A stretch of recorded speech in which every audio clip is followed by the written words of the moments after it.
মাধুরী অনেক তফাৎ। কেন? ঐশ্বর্য ব্যক্তি মানুষের ঘরে থাকে, টিভি থাকে, এসি থাকে, কিন্তু মাধুর্যের ঘরে থাকে শুধু ভালোবাসা। এই ভালোবাসা ভগবানের আস্বাদন করা হয়। হরি বল, হরি বল। আপনারাই দেখুন, সত্যযুগে ভগবান নারায়ণ হয়ে এসেছেন, ঐশ্বর্য মার্গের ভগবান। ত্রেতা যুগের রাম দশরথ রাজার ছেলে, ঐশ্বর্য মার্গের ভগবান।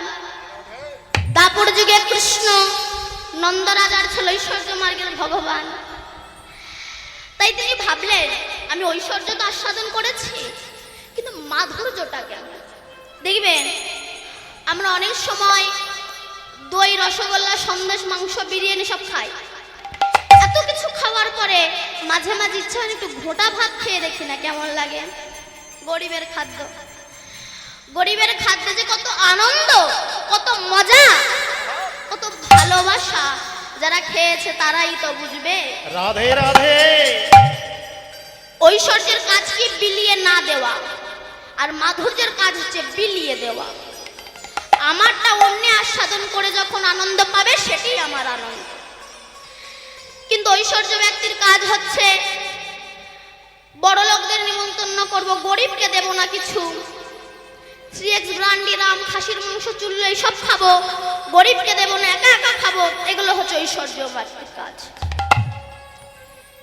এক বৃদ্ধা মা প্রতিদিন 2টি বালতি করে গঙ্গা থেকে জল নিয়ে আসতেন।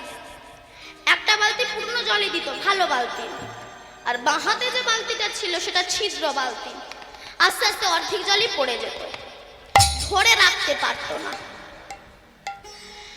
তা বাঁ হাতের বালতিটা বৃদ্ধা মাকে জিজ্ঞাসা করেছিল, মা, তোমার ডান হাতে যে বালতি আছে সে তোমাকে পূর্ণ জলই দেয়, কিন্তু আমি ভাঙা, ছিদ্র, আস্তে আস্তে অর্ধেক হয়ে যায়, তবু তুমি আমাকে কেন কষ্ট করে বয়ে নিয়ে বেড়াও? তখন বৃদ্ধা মা বলছে, বালতি রে, শোন, আমি জানি তুই ছিদ্র, তা সত্ত্বেও তোকে কেন বয়ে নিয়ে আসতাম জানিস? ওই যে তুই জল ফেলতে ফেলতে আসতিস না, আর তুই জল ফেলতে ফেলতে আসতিস বলে ওই রাস্তার ধারে আমি কিছু ফুলের চারা ছড়িয়ে দিয়েছি, বীজ ছড়িয়ে দিয়েছিলাম।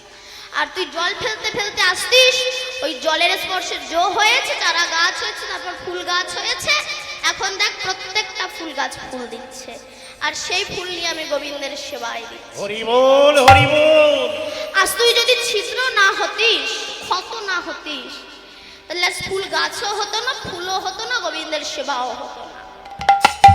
তাই যে যত ত্যাগ করতে পারবে তত বেশি আনন্দ পাবে। ত্যাগে যে কত আনন্দ, ভোগে এই আনন্দ আসে না। কেন? আপনি বেশি ভোগ করুন, অম্বল হবে, অ্যাসিড হবে, গ্যাস হবে, মাজা কোমর ব্যথা করবে। ত্যাগ করুন, আনন্দ পাবেন। ত্যাগে যে কত আনন্দ, যারা ত্যাগ করেছে তারাই জানে। আস্তে রামায়ণে একটা কাক প্রভু রামের কাছে গিয়েছে, হে প্রভু রাম, কোটি জনম তপস্যা করে তোমাকে পাওয়া যায় না, তবু আমি তোমার কাছে এসেছি। রাম বলল, বলো কাক, তুমি কেন এসেছো? না, কাক বলল, প্রভু, তুমি এমন একটা কুলে আমাকে জন্ম দিয়েছো, আমাকে কেউ ভালোবাসে না, আমাকে কেউ সহ্য করতে পারে না। আমি যদি কারোর ঘরের চালে বসে ডাকি, মানে হিন্দি গান গাই, মনের সুখে আনন্দে গান করি, লোকে আমার ঢিল ছুঁড়ে মারে। আমি নাকি অমঙ্গলের ছায়া, আমারে কেউ পোষে না, কেউ ভালোবাসে না। তা আপনি একটু বিচার করে দিন তো। রাম বলছে, কাক তুমি কি বিচার চাও? কাক বলছে, প্রভু আপনি আমাকে বেশ একটা খুব সুন্দর ঝিকঝাক একটা কুলে, ঝিকঝাক একটা শ্রেণীতে খুব সুন্দর দেখতে হবে, এমন একটা কুলে আমাকে জন্ম দাও। তা রাম বলল, কাক তুমি কি হতে চাও? না, কাক বলল, আপনি এক কাজ করুন, আমাকে একটা সাদা হাঁস বানিয়ে দেন। সাদাদের সবাই ভালোবাসে, কালোরে কেউ ভালোবাসে না।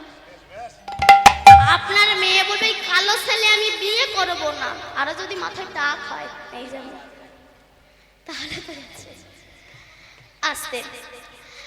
তা আপনি আমাকে বেশ একটা হাঁস করে দেন। তা রাম বলল, কাক হাঁস যে হাঁস কোলে জন্ম নিয়ে সুখে আছে তার প্রমাণ কি? যাও তুমি হাঁসকে ডেকে নিয়ে আসো, দেখি হাঁস কোলে জন্ম নিয়ে সে সুখে আছে। কাক হাঁসের কাছে গিয়েছে। কথাগুলো কিন্তু খুব বিচারের কথা। জগতে কেউ সুখে নেই বাবা। যে কৃষ্ণ বলে কাঁদতে পারে জগতে সেই সুখে আছে। কিন্তু আজকাল যুগের কিছু কিছু ছেলে মেয়েরা আছে, এরা বলে ভগবানটা নাই, ওসব ফালতু জিনিস। তুলসীর মালা গলায় দিলেই কি ভগবান পাওয়া যায়, ভক্ত হওয়া যায়, বৈষ্ণব হওয়া যায় না? বলছে গলায় মালা তিলক দিয়ে প্রকৃত বৈষ্ণব হওয়া যায় না। বৈষ্ণব কাকে বলবেন না? যাহারে দেখিলে মুখে আসে কৃষ্ণ নাম, জানিবে সেই তো বৈষ্ণব প্রধান। হরি বল। যারা দেখে মুখে কৃষ্ণ নাম চলে আসবে। আপনি গলায় মালা তিলক দিয়ে যান, সে চিটিংবাজ হোক, তাতে কোনো দুঃখ নাই। আপনি বৈষ্ণবের ড্রেস পরে ঘুরে বেড়ান, আপনাকে দেখে বলবে হরে কৃষ্ণ হরে কৃষ্ণ। সে চিটিংবাজ হোক, অসুবিধা নাই। কিন্তু তার মতো চিটিংবাজের মুখ দিয়ে হরে কৃষ্ণ নামটা বলিয়েছে আমার পোশাক, এটাই বড় সৌভাগ্য। হরি বল, হরি বল। এই যে অলক্ষ্যে যে অপরাধগুলো হয় আর বৈষ্ণব অপরাধ, এই অলক্ষ্যে যে অপরাধগুলো হয়, যেমন একটুখানি বলি, রূপ গোস্বামী পাদ উনি প্রতিদিন ভজনে রাধা গোবিন্দের লীলা দেখতেন, আজও দেখছেন। আজ কি দেখছে না? কৃষ্ণ রাধারানীকে কাঁধে নিয়েছে, রাধারানী ফুল পাড়ছে, হঠাৎ গোবিন্দ রাধারানীকে ফেলে দিয়েছে, রাধারানী পড়ে গিয়েছে, ওই দেখে রূপ গোস্বামী পাদ হো হো করে হেসে উঠেছে। যেই হেসে উঠেছে ঠিক ওই সময় ওই মুহূর্তে ওই রাস্তা দিয়ে খঞ্জ বাবা যাচ্ছিল, উনি খোড়া। তা যেই হেসে উঠল, খঞ্জ বাবা বলল আমি খোড়া বলে রূপ আমাকে দেখে হাসলো। কিন্তু উনি তো ওনাকে দেখে হাসেনি, গোবিন্দের লীলা দেখতে গিয়ে হেসেছে। তা মনে মনে ভাবলাম আমি খোড়া বলে আমাকে দেখে হাসলো, যাও তোমার কৃষ্ণ কৃপা আর হবে না। প্রত্যেক বৈষ্ণবের চরণ ধরে কাঁদে, আমি কেন গোবিন্দের লীলা দেখতে পাচ্ছি না, আমি কেন গোবিন্দের লীলা দেখতে পাচ্ছি না। রাধে রাধে। প্রত্যেক বৈষ্ণব বললেন তোমার বৈষ্ণব অপরাধ হয়েছে, ক্ষমা চাও। বলে কি করে বুঝবো কোন বৈষ্ণবের কাছে আমি অপরাধী? বলে এক কাজ করো, তুমি বৈষ্ণব সেবা দাও, যে বৈষ্ণব আসবে না জানবে তুমি তার কাছে অপরাধী। সবাই এলেন কিন্তু খঞ্জ বাবা এলো না। রূপ গোস্বামী পাদ খঞ্জ বাবার চরণে গিয়ে বলল, বাবা আপনি আমাকে কৃপা করে বলে দিন আমি আপনার চরণে কি অপরাধ করেছি যে আমি গোবিন্দের লীলা দর্শন করতে পারছি না। খঞ্জ বাবা বলল, রূপ আমি খোড়া বলে তুমি আমাকে দেখে হাসলে? রূপ বলাছে। রূপ বলল, কই আমি তো আপনাকে দেখে হাসিনি না, ওই যে সেদিনকে তুমি হাসলে।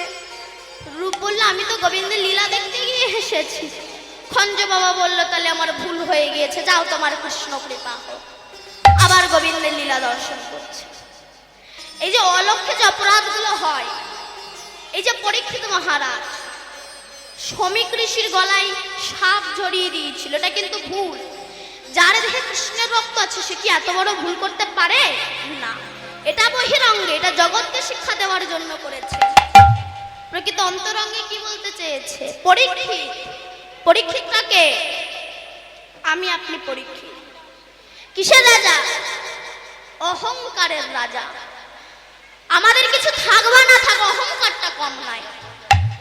যার কিছু নাই তার অহংকার আছে।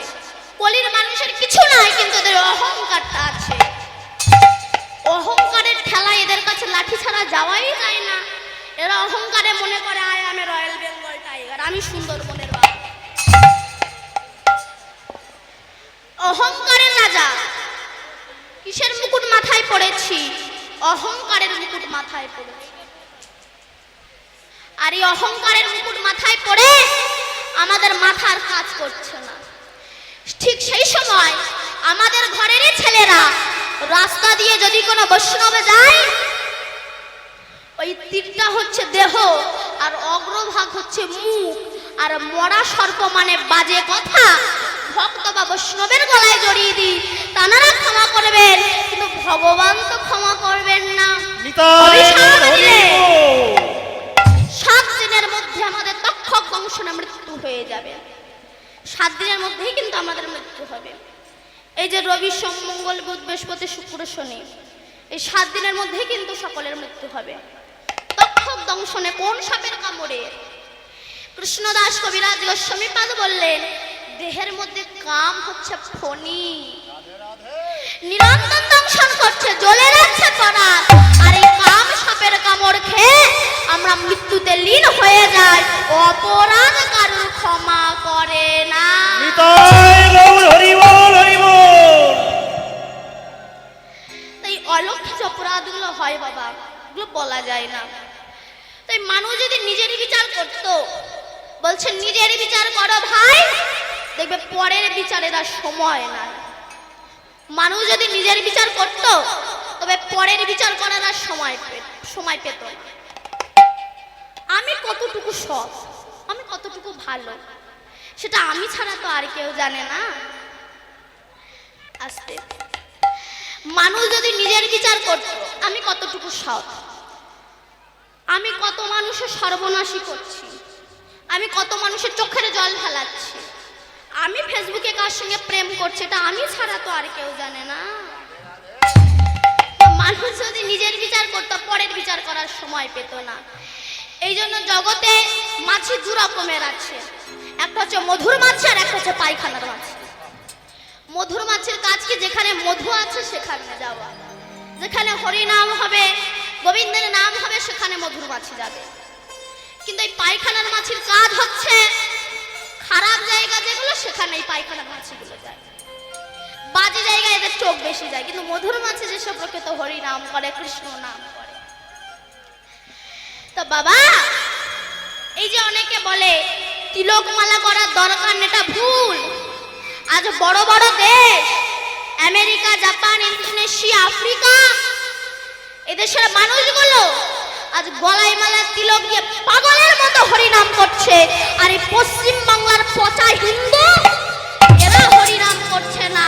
এর মতো মর্মান্তিক বেদনা বুঝি আর জগতে হয় না। হরি বল। আজ বিদেশিরা তারা গলায় মালা তিলক দিয়ে হরিনাম করছে, তাদের পয়সা, তাদের শিক্ষা, তাদের জ্ঞান আমাকে চুপে দেবে। তারা কি সব মূর্খ? আমি একা পণ্ডিত? তুমি যদি গলায় মালা না দাও, ভগবানের নাম না করো, তাতে ভগবানের নাম কমে যাবে না। কেন? ঘরে ঘরে গ্যাস্ট্রিক রোগী, ঘিয়ের দাম কি কমে যাচ্ছে? কমে যাচ্ছে?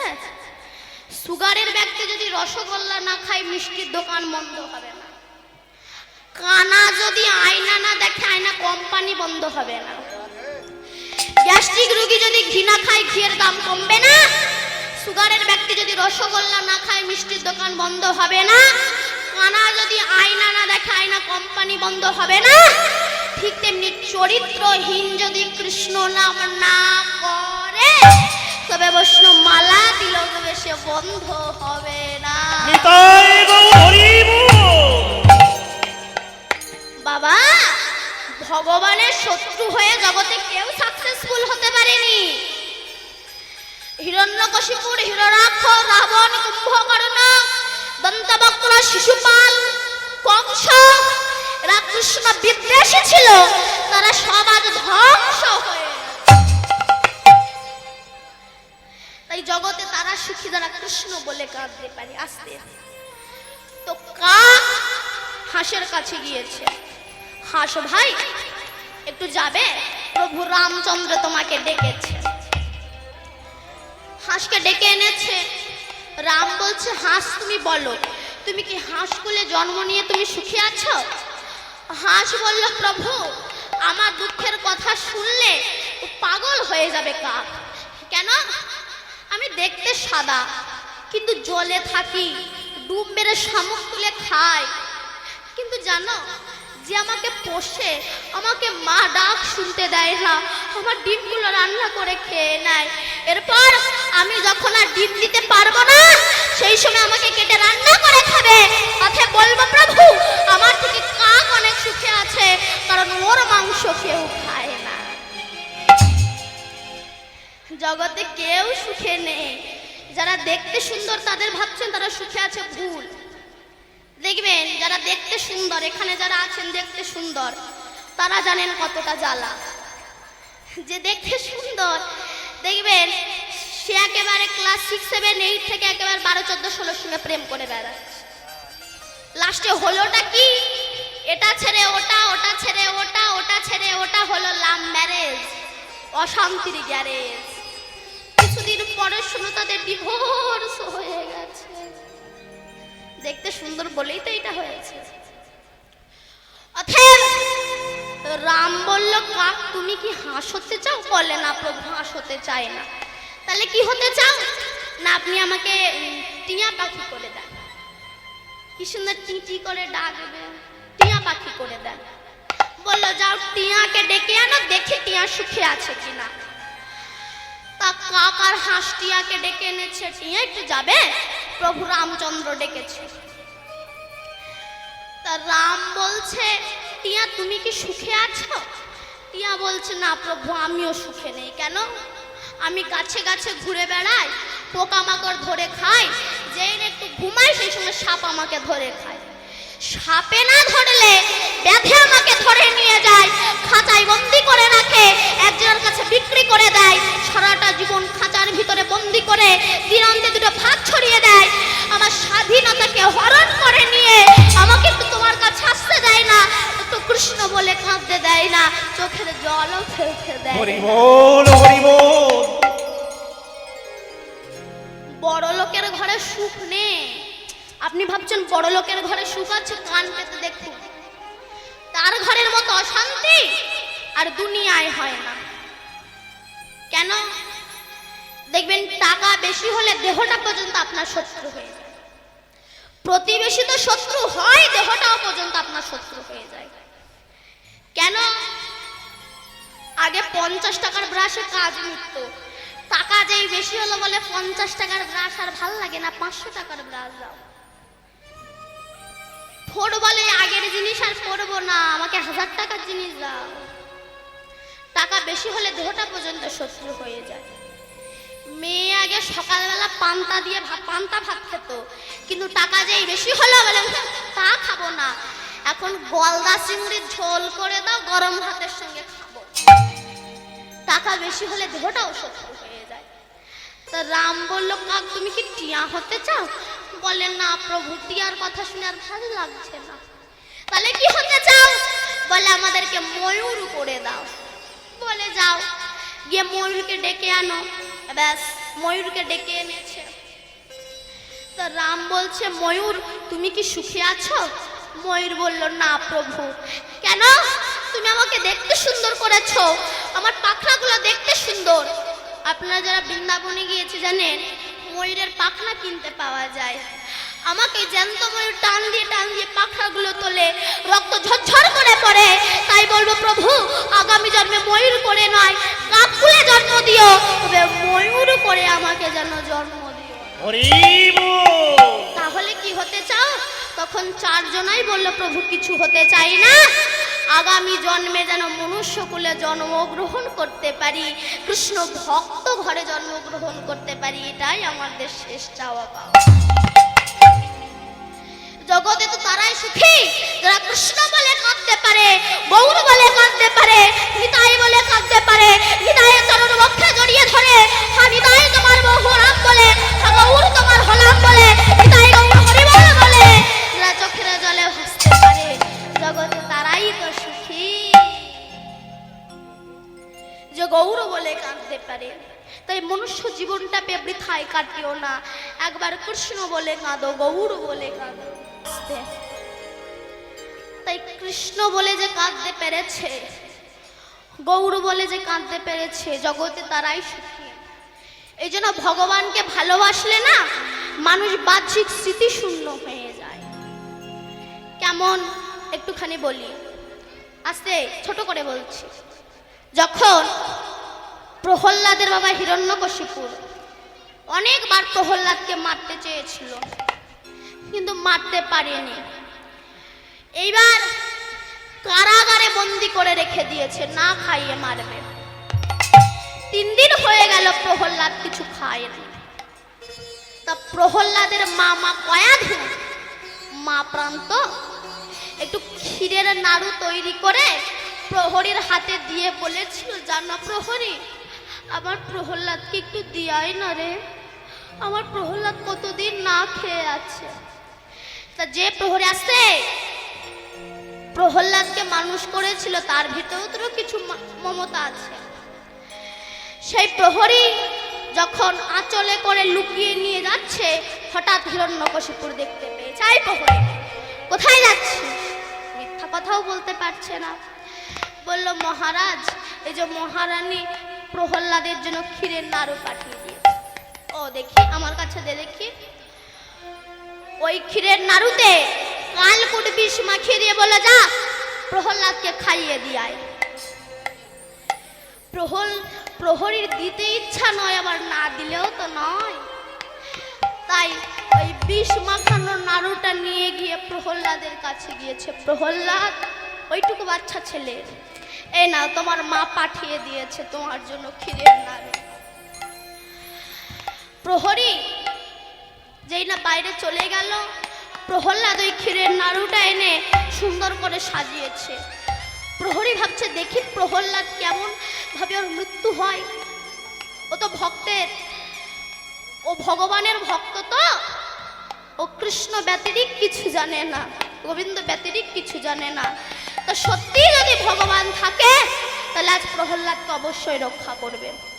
এই বলে কারাগারের ওই ছিদ্র দিয়ে প্রহরী দেখছে প্রহল্লাদ নাড়ুগুলো সাজিয়ে একটা নাড়ু তুলে নিয়ে ডাকছে, হে ভক্তের ভগবান, হে দয়াময়, হে বিপদ ভঞ্জন মধুসূদন, আমি তো তোমাকে ছাড়া কিছু খাই না ঠাকুর, আমি যা খাই তোমাকে তাই দিই, তুমি এসো, তুমি আগে খাবে পরে আমি খাবো, এসো। এই বলে যেই না প্রহল্লাদ চোখের জলে ভেসে কাঁদছে, হঠাৎ প্রহরী দেখলো ওই অন্ধকার কারাগারটা যেন আলোয় পরিপূর্ণ হয়ে গেছে। কে যেন একজন শঙ্খচক্র গদা পদ্মধারী এসে ওই বিষ মাখানো নাড়ুগুলো নিজে সেবা করলো, আর নিজে কিছু নাড়ু এনেছিল তা প্রহল্লাদকে দিয়ে চলে গেল। হরি বল, হরি বল। প্রহরী ভাবছে, কি তুমি এমন করুণার ভগবান যে ভক্তের জন্য তুমি বিষ খেতে পারো? না, আমি আর মহারাজের দাসত্ব করব না। প্রহল্লাদ যার চরণে দাসখত লিখে দিয়েছে, আজ আমি তার চরণে দাসখত লিখে দেব। ছুটতে ছুটতে যাচ্ছে, হিরণ্যকশিপুর ডেকেছে, প্রহরী এদিকে আয়। কি প্রহল্লাদ মারা গেছে না? বিষে সারা গা নীল হয়ে গেছে, তাই না? না মহারাজ, প্রহল্লাদ মরে। কেন? তুই তাকে দিসনি বিষ মাখানো নাড়ুগুলো? হ্যাঁ দিয়েছিলাম, তবে মরেনি কেন? না মহারাজ, প্রহল্লাদের যে ভগবান সে নিজে সেই বিষ মাখানো নাড়ুগুলো সেবা করেছিল আর নিজে কিছু নাড়ু এনেছিল, তাই প্রহল্লাদকে দিয়ে চলে গিয়েছে। তখন হিরণ্যকশিপুর প্রহরীকে ধরে বলছে, প্রহরী, ওই যে প্রহল্লাদের নাড়ুটা খেয়েছিল না, ওই নাড়ুর কিছু কণা কি আশেপাশে পড়ে আছে? কেন মহারাজ, আমায় একটু এনে দিবি রে, আমি তো অসুখ, কোনোদিনও একটু কৃষ্ণ বলে কাঁদিনি আমি, তাই একটু জানা ওই প্রহল্লাদের একটু প্রসাদ এনে দে, আমি ওই প্রসাদ খেয়ে আমার এই অসুর জনমটা আমি ধন্য করে দেব। ওরা প্রহরী বলে, দে দে প্রসাদ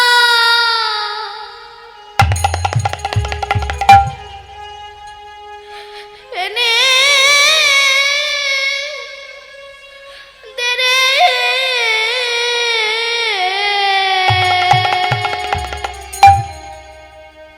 দে দে প্রসাদ, প্রসাদ এনে এনে দে রে। আমার অসুর জনম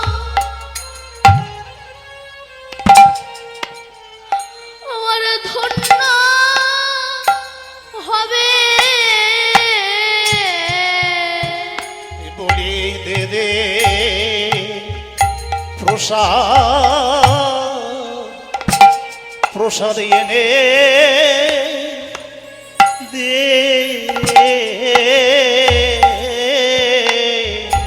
আমার এই অসুর জন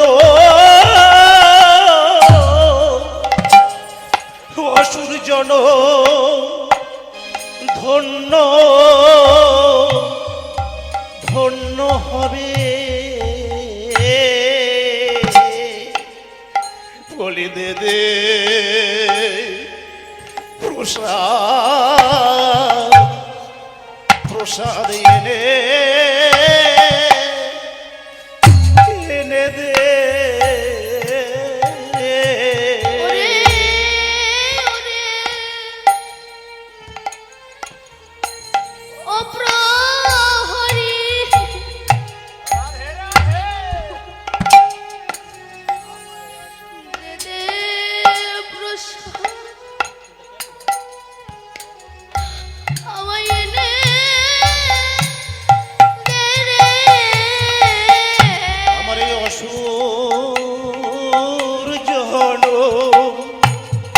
ধন্য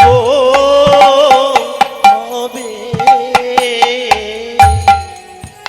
দে প্রসাদ এনে দে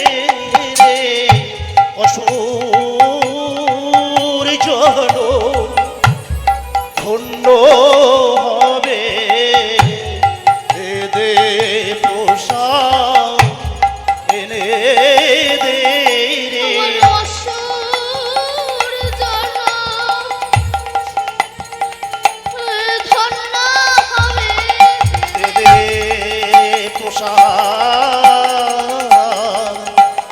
এনে দে রে অসুর জন ধন্য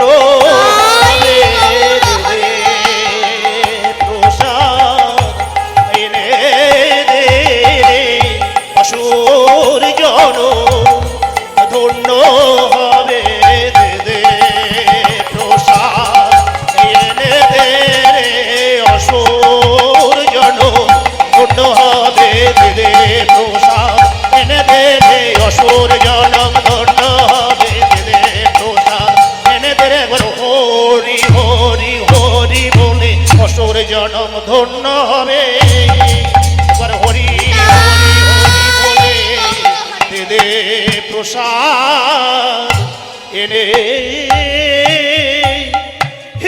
দে রে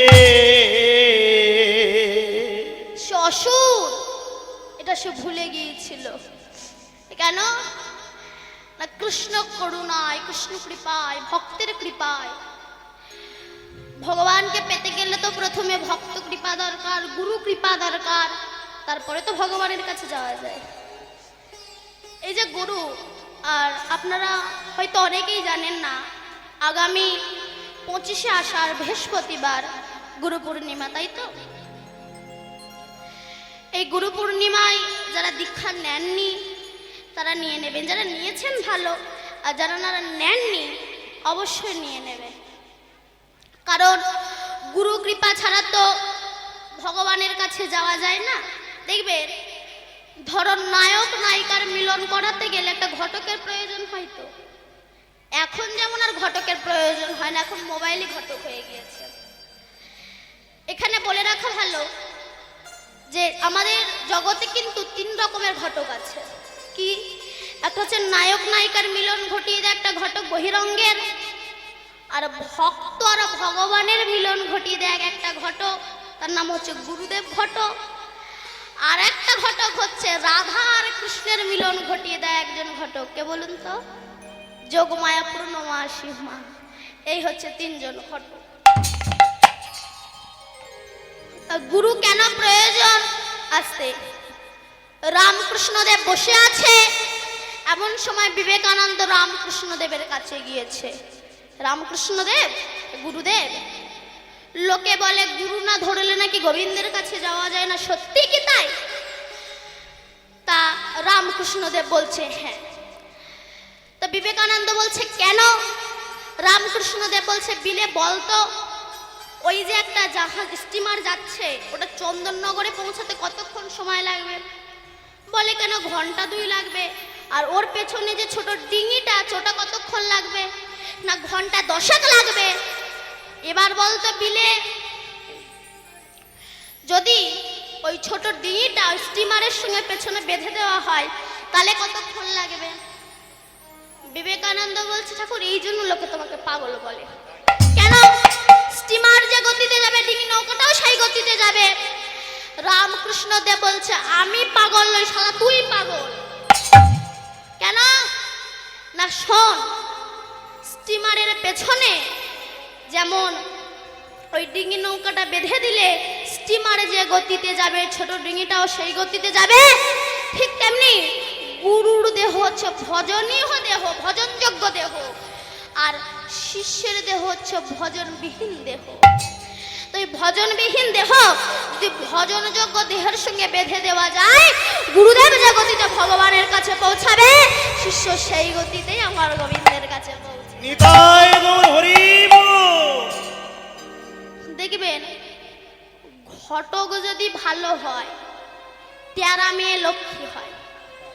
তার গুরু যদি ভালো হয়, অভক্ত ভক্ত হয়। কেমন? দেখবেন আপনার মেয়ের বিয়ে হবে, তো ঘটকের কাজ কি?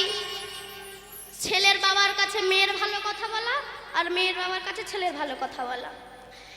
মেয়ের বাড়ি ঘটক এসেছে, দাদা আপনাদের মেয়ের জন্য যা ছেলে দেখেছি না, অপূর্ব চেহারা, বেশ যুগ্ম ভুরু, দারুণ চেহারা।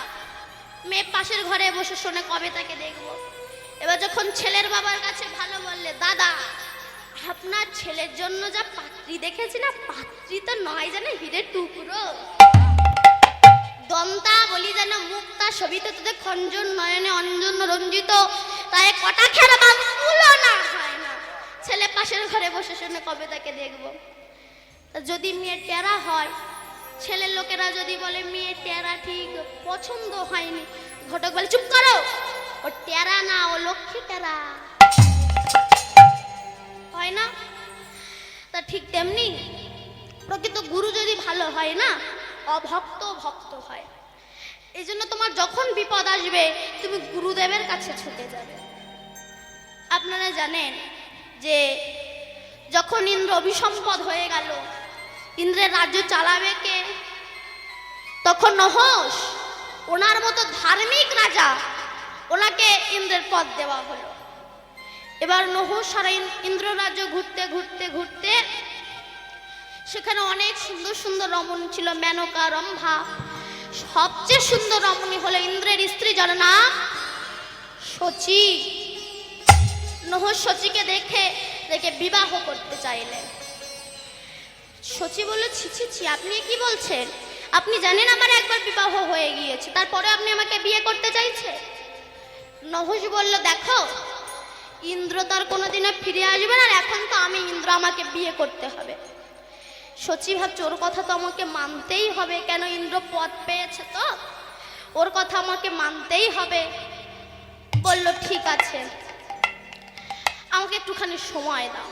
এই জন্য শাস্ত্রের নারীকে অগ্নি সমতুল্য বলা হয়েছে, আর পুরুষকে ঘৃত সমতুল্য বলা হয়েছে। অগ্নি ঘৃত অর্থাৎ পুরুষ যদি নারীর কাছে আসে তবে সে পুড়ে ভস্ম হয়ে যাবে, ছাই হয়ে যাবে। শচী বলল আমাকে একটু সময় দাও। ছুটে গেলেন গুরুদেব বৃহস্পতির কাছে। তোমার যখন বিপদ আসবে গুরুর কাছে ছুটে যাবে, কারণ আসতে যেমন লেটার বক্স, এই লেটার বক্স একটা সাধারণ মানুষের বাড়িতেও থাকতে পারে, ক্লাব ঘরেও থাকে, আবার সরকারের ঘরেও লেটার বক্স থাকে। তো তুমি যদি বেদনার চিঠিখানা ক্লাবের লেটার বক্স ওখানেই পড়ে থাকবে, কিন্তু যদি নিজের মনের বেদনার চিঠিখানা সরকারের লেটার বক্সে দাও, ওটা দিল্লি বোম্বে যেখানে পাঠাবে সেখানে চলে যাবে। ঠিক তেমনি নিজের বেদনার চিঠিখানা যদি সংসারের কাছে দাও আরো বেশি করে দুঃখ জ্বালা যন্ত্রণা পাবে, কিন্তু যদি বেদনার চিঠিখানা সরকারের লেটার বক্স অর্থাৎ গুরুর চরণে দাও, ওটা দিল্লি বোম্বে অর্থাৎ আমার গোবিন্দের কাছে পৌঁছে যাবে। গুরু বৃহস্পতির কাছে ছুটে গেলেন, হে গুরুদেব আপনি জানেন আমার একবার বিবাহ হয়ে গিয়েছে, তারপরেও নহুষ আমাকে বিবাহ করতে চাইছে, আমি কি করব? গুরু বৃহস্পতি বলল, যাও শচী, তুমি গিয়ে নহুষকে বলো যে তুমি তাকে বিবাহ করবে, কিন্তু সে যদি সপ্ত ঋষির কাঁধে চেপে তোমাকে বিয়ে করতে আসে তবে বিয়ে করবে। শচী নহুষের কাছে গিয়েছে যে আমি তোমাকে বিয়ে করব, কিন্তু তুমি যদি সপ্ত ঋষির কাঁধে চেপে আমাকে বিবাহ করতে আসো তবেই বিয়ে করব। নহুষ সপ্ত ঋষির কাছে গেল যে আমি আপনাদের কাঁধে চেপে শচীকে বিবাহ করতে যাব। সপ্ত ঋষি বুঝেই নিয়েছিল যে ওর পতন শুরু হয়ে গেছে, কিন্তু ইন্দ্র পদ পেয়েছে তো, তাই বলল চলো। সপ্ত ঋষির কাঁধে চেপে যাচ্ছে, বৃদ্ধ মানুষ তো একটু দেরি হচ্ছে যেতে, তাই নহুষ লাথি মেরেছিল, তাড়াতাড়ি চলো, শীঘ্র চলো। যেই না লাথি মারলো তখন সপ্তর্ষি বিসম্পদ করেছিল, নহুষ তুমি সপ্তর্ষির কাঁধে চেপে যাচ্ছ। নহুষ মনে মনে ভাবছে কখন শচীকে পাবো, কখন শচীকে পাবো। মানুষ যখন কামাসক্ত হয়ে যায় তখন তার না থাকে ভয়, না থাকে লজ্জা, তার কিছুই থাকে। এই জন্য বিবেকবান পুরুষকে শাস্ত্রে হৃত সমতুল্য বলা হয়েছে, আর নারীকে অগ্নি সমতুল্য বলা হয়েছে। তাই আস্তে যেই লাথি মারলো সপ্তর্ষি বিসম্পদ করেছিল, যাও সপ্তর্ষির কাঁধে চেপে যাচ্ছে বা শীঘ্র শীঘ্র করছে, যাও তুমি সর্প হয়ে জন্মগ্রহণ। নহুষ সর্প হয়ে গেল, শচী নহুষের দৃষ্টি থেকে মুক্তি পেয়ে গেল। তাই গুরুদেবের দরজায় কুকুরের মতো পড়ে থাকো। গুরুদেবের দরজায় কুকুরের মতো পড়ে থাকতে থাকতে তুমি নিজেই জানবে না কখন তুমি গুরুদেবের নিজের কুকুর হয়ে গিয়েছো, গুরুদেবের দাস হয়ে গিয়েছো। আজকাল দেখুন গুরুদেব আমাদের বাড়িতে আসলে গলায় মোটা মোটা মালা পরলাম, কাকে ঠকাও? নিজের পায়ে কুড়ুল মারছি। তোমার মতো একটা কীট না বাঁচলে গুরুর বয়ে গেল। গঙ্গা আমার কাছে আসে না, আমি গঙ্গার কাছে যাই। আস্তে এই গুরু ভক্তি আমি একটুখানি বলি তারপর লীলায় প্রবেশ করব। সাধক তুকারাম বলে একজন বড় সাধক ছিলেন, ওনার শিষ্যের নাম গনু। তো গনু যখন গুরুদেবের কাছে গেল, তুকারাম বলল, গনু তুই আমার জন্য কি করবি? না গুরুদেব আপনি যা বলবেন আমি তাই করব। গুরুদেব যা বলে গনু তাই করে। একদিন গুরুদেব পুকুর পাড়ে বসে আছে, কতগুলো মেয়ে কাপড় কাচ্ছে আর তাদের ছেলেরা এই পিঠে খেলা করছে। গুরুদেব গনুকে ডেকেছে, গনু এদিকে আয় তো। বলুন গুরুজি, এখানে গর্ত খড়েছে, এবার কি করব গুরুদেব? বলে যে তিনটে বাচ্চা খেলা করছেন, ওদেরকে ধরে নিয়ে আয়। এনেছে, এবার কি করব গুরুদেব? নাই গর্তে ফেলেছে, এবার কি করব গুরুদেব? বলে দে মাটি চাপা দে, ওর ওপরে বসে ভজনা কর। মায়েরা উঠে তাদের বাচ্চাদের খুঁজে পাচ্ছে না, জলে ডুবুরি লেবেছে, সবাই কাঁদছে, গ্রামে যা হয়। সেই সময় সাধক তুকারাম বলছে, কি হয়েছে, তো চেল্লামিল্লি করছো কেন? সবাই তখন বলছে, বাবা আপনি তো যোগী মানুষ, একটু ধ্যানে দেখুন না, আমাদের তিনটে ছেলেকে পাচ্ছি না। গুরুদেব তখন গণনা করে বলছে, ওই যে ছেলেটা ধ্যান করছে না, ভজন করছে না, ওকে নড়িয়ে মাটি খুঁড়ে দেখো, তিনটে মৃত বাচ্চা। গনুকে সরিয়ে মাটি খুঁড়ে দেখে কিনা তিনটে মৃত বাচ্চা। গনুকে তখন গ্রামের লোকেরা গাছের গায়ে বেঁধে এমন মারতে লাগলো, গনু রক্তাক্ত হয়ে নিচে পড়ে গেছে। তবু বলে না যে গুরুদেব আমাকে বলেছে এই কাজটা করতে। এমন সময় গুরুদেব এসে ওই যে তিনটে মৃত বাচ্চার গায়ে হাত বুলিয়েছে, ওটা মা এসেছে, সাধক মানুষ তো, যেই হাত বুলিয়েছে তিনটে বাচ্চা প্রাণ ফিরে পেয়েছে। মায়েরা তাদের সন্তানকে নিয়ে চলে গিয়েছে। গনু রক্তাক্ত অবস্থায় পড়ে আছে। গুরুদেব গনুর কাছে গিয়েছে, গনু কেসা লাগা? গুরুদেব তখন গনু তখন হাত জোর করে বলছে, গুরুদেব গুরু কৃপা হি কেবলম শিষ্যস্য পরম মঙ্গলম। গুরুদেব আপনার কৃপা। গুরুদেব ছুটে গিয়ে গনুকে জড়িয়ে ধরেছে, গনু আমি তোকে পরীক্ষা করছিলাম, গনু তুই এই পরীক্ষায় উত্তীর্ণ হয়েছিস, তুই এই পরীক্ষায় উত্তীর্ণ হয়েছিস। আবার একদিন গুরুদেব বসে আছে, গনুকে ডাক দিয়েছে, গনু এদিকে আয় তো। বলুন গুরুজি, এই আমার ছেলেটাকে জলে ফেলে দে তো। গুরুদেবের ছেলেকে জলে ফেলে দিয়েছে। অন্য গুরু ভাইরা গিয়ে গুরুদেবের ছেলেটাকে তুলেন, চাই তুই গুরুদেবের ছেলেকে জলে ফেলে দিলি কেন? বলে গুরুদেব বললো যে। বলে গুরুদেব যা বলবে তুই তাই করবি? আবার একদিন গুরুদেব গনুকে ডেকেছে, গনু আর একটা কাজ করতে পারবি? বলুন গুরুজি। না, আমার খড়ের চালে আগুন ধরিয়ে দিত। গুরুদেবের খড়ের চাল আগুন ধরিয়ে দিয়েছে। অন্য গুরু ভাইরা গনুকে এত মারা মারতে লাগলো, আয় তুই কোনোদিন আর গুরুগৃহে আসবি না। গুরুদেবের একটা ঘর ছিল তাকেও তুই পুড়িয়ে দিলি, আর কোনোদিনও গুরুগৃহে আসবি না। গনু আর গুরুগৃহে আসে না। এবার গুরুদেব দেহ রাগবে। প্রধান শিষ্য এসে দাঁড়িয়েছে, তাকে গলার মালাটা খুলে দিয়ে দিয়েছে। আর একটা শিষ্য এসেছে, তাকে জপের মালাটা দিয়েছে। আর একটা শিষ্য এসেছে, তাকে গায়ে শালটা দিয়ে দিয়েছে। গুরুদেবের ব্যবহার করা জিনিস সবাই আনন্দ করতে করতে নিয়ে যাচ্ছে। শেষে এসে দাঁড়িয়েছে গনু। গুরুদেব বললো, চা গনু, তুই তো পরে এলি, আমি যে সবাইকে সবকিছু দিয়ে দিয়েছি, তোকে এখন কি দিই আমি? গনু বললো, গুরুদেব আমি কিচ্ছু চাই না, তুমি আমাকে ছেড়ে চলে যাচ্ছ, আমি কিচ্ছু চাই না গুরুদেব, আমি কিচ্ছু চাই না। তুকারাম তখন বলছে, গনু আমি সবাইকে সবকিছু দিয়ে দিয়েছি, একটা জিনিস এখনো কাউকে দিইনি, কি জানিস? আশীর্বাদ। তোর গুরু ভক্তিতে এত বিশ্বাস, এত ভালোবাসা তোর গুরুর প্রতি, আয় আমি তোকে আশীর্বাদ করলাম, তুই পরজন্মে স্বয়ং ভগবান শ্রীকৃষ্ণের গুরুদেব হবি, তোর নাম হবে শান্তিপুনি মুনি। হরি বল। তাই প্রকৃত গুরুদেবের যদি আশীর্বাদ পাওয়া যায় না বাবা, গুরুদেবের যদি কৃপা পাওয়া যায়, ভগবানের কাছে তোমাকে যেতে হবে না, ভগবান নিজে তোমার কাছে ছুটে আসবেন। যদি গুরুচরণকেও একবার হৃদয়ে ধরতে পারে, দিন তোর আনন্দে যাবে, ধরে গুরুর নাম, ধরে গুরুর নাম, গুরু ব্রহ্মা গুরু বিষ্ণু গুরু ভগবান। দিন তোর আনন্দে যাবে, ধরে গুরুর নাম, ধরে গুরুর নাম, গুরু ব্রহ্মা গুরু বিষ্ণু গুরু ভগবান।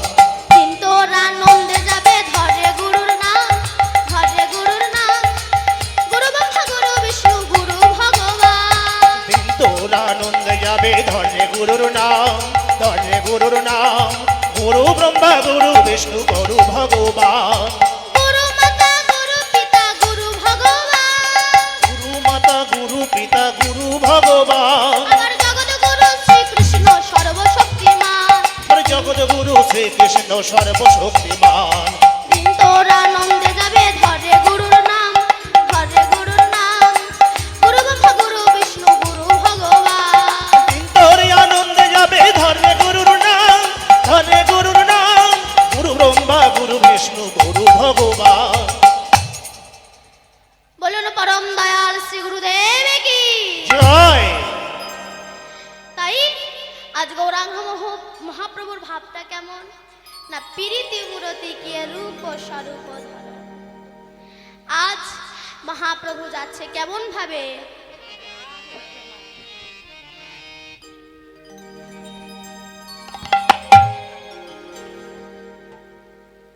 বাম ভুজহি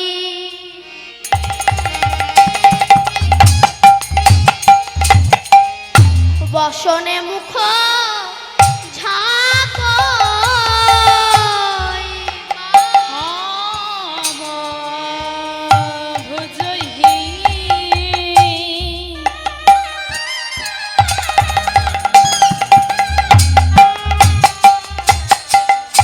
বসনে মুখ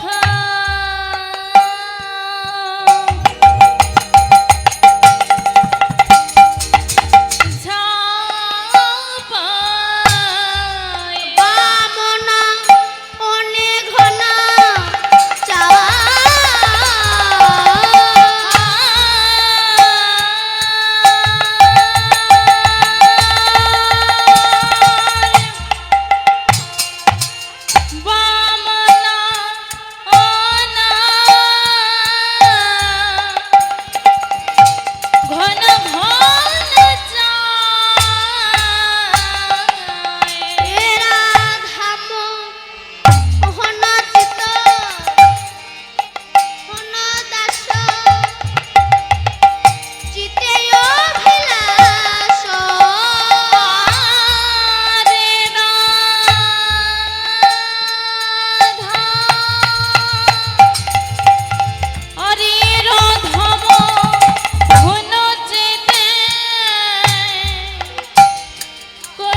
খেটে তাকে ধা কিনা ধা ধা কে নে ধা ধা কে নে ধা ধা ঝাঁকি ঝাঁকি তিনি তাকি তা গড়গড় তাকি তাকি তিনি তাকি তা গড়গড় তা চো তিনি তাকি তা গড়গড় তা তিনি তাক তাকি ঝাঁকি তিনি তাকি তা গড়গড় তাকি তাকি তিনি তাকি তা গড়গড় তা চো তিনি তাকি তা গড়গড় তা তিনি তাকি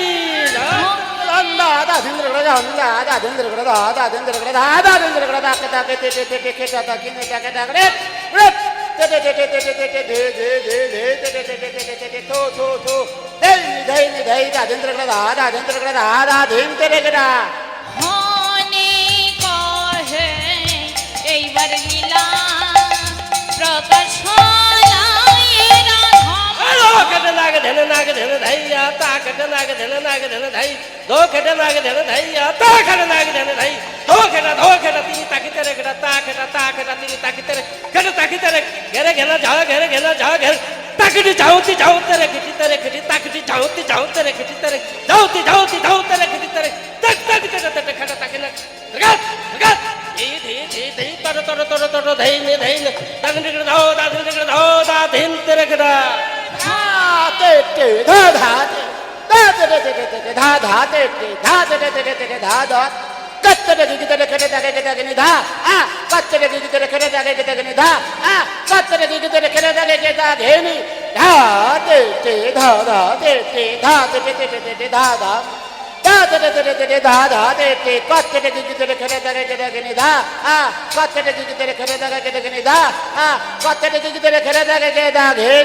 হনে কহে এইবার লীলা প্রকাশ হলায় রাধা আই তট ঘু রট ধপাট মৃদঙ্গ বাজত দীর্ঘ চম দ্রেগেন যাও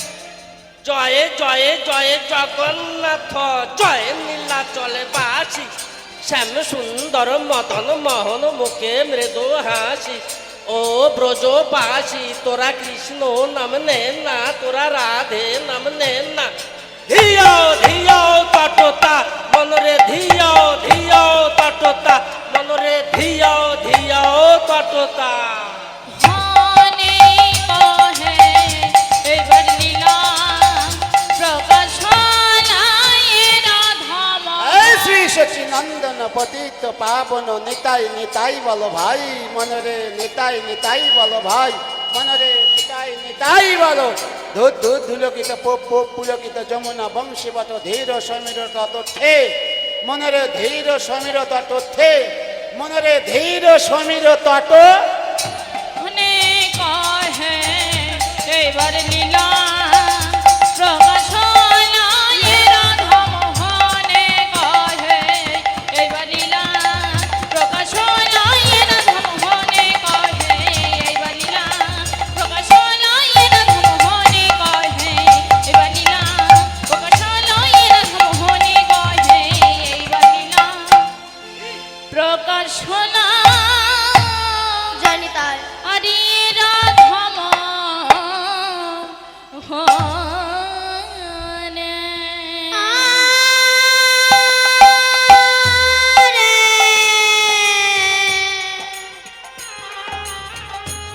রে রে রে রে রে রে না রে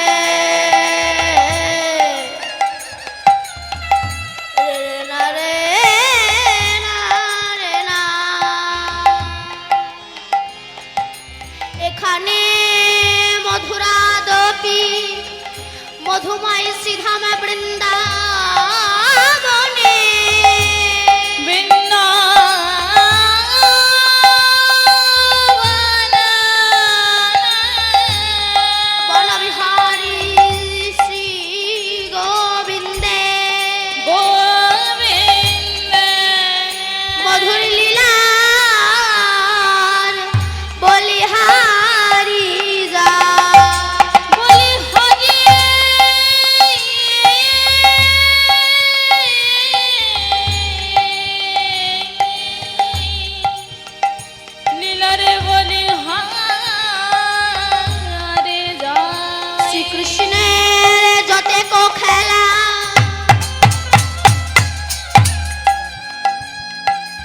সর্বোত্তম নরলীলা নরবাপ হয় তাহার সর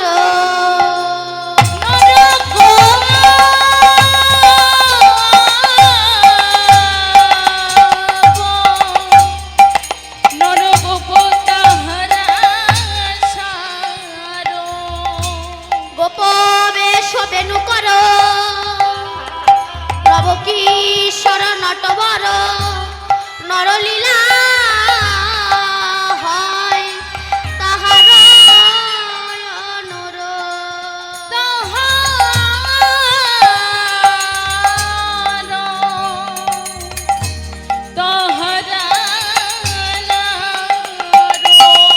যার নামে ময়ূরী পেখম তুলে নৃত্য করে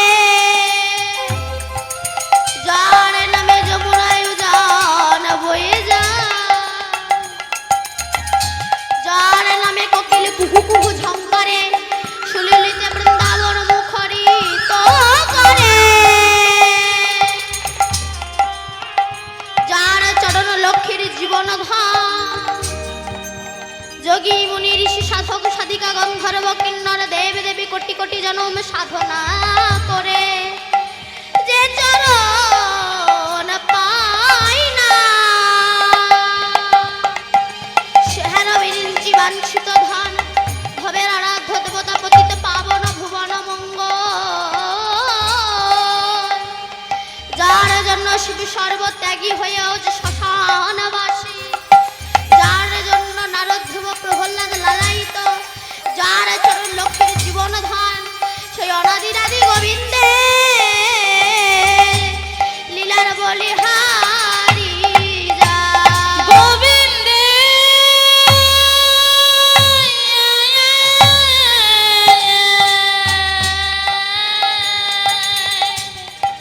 গোবিন্দের বলি হারে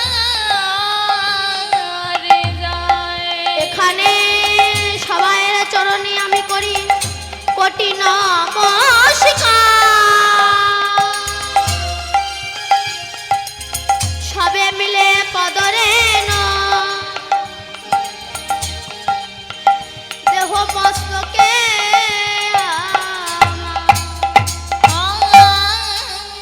আমার আমার জয় নিতাই সবাইয়ের চরণে আমার শত কোটি প্রণাম যারা বসে বসে ঘুমাচ্ছেন কিংবা গল্প করছেন তাদের চরণে আমার আরো শত কোটি প্রণাম এতক্ষণ আমরা নবদ্বীপ ধামে ছিলাম এবার প্রবেশ করব আমরা বৃন্দাবন ধামে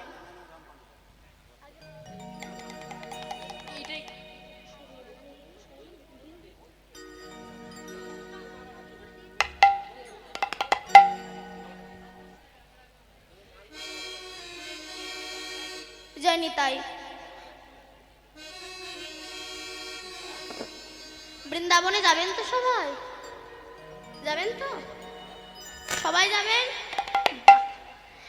চলুন আস্তে আস্তে ছোট্ট একটা ভজন গাইব ছোট্ট একটা ভজন গাইতে গাইতে আমরা বৃন্দাবনে প্রবেশ বলেন সচিন নন্দন গৌর হরি কি জয় নবদ্বীপ ধাম কি জয় সচি মাতা কি জয় ভক্ত বৃন্দ কি জয় কমিটি বৃন্দ কি জয় আপন আপন গুরু চরণ কি জয় সাধু গুরু বৈষ্ণব কি জয় জয় জয় নিতাই গৌর হরি বল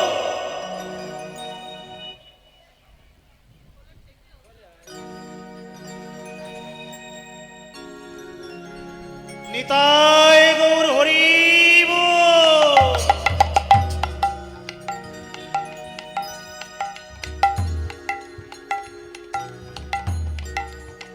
ছোট্ট একটা ভজন গাইতে গাইতে আমরা বৃন্দাবনে প্রবেশ ওরে রাখাল রাজা বলে দে না কোথায় বৃন্দাবন